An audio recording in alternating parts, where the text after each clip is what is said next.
እናንተን ለማጽናናት አንጀታችሁንም ለመብላት ፈልጌ አይደለም። አንድ አስደናቂ እውነት ግን እንገራችሁ።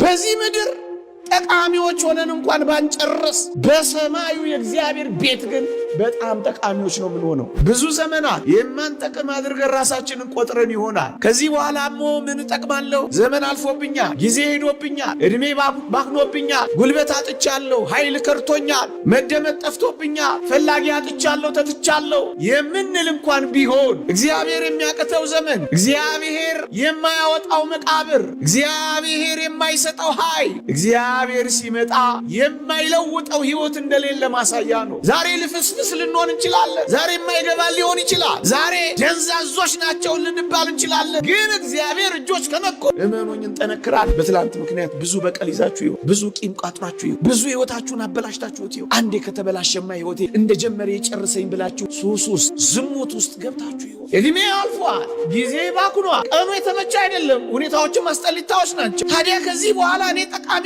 ምረባ ሰው ሆናለሁ እንዳትል። በየትኛው ሰዓት እግዚአብሔር ጠቃሚ እንደሚያደርግ አታውቅም።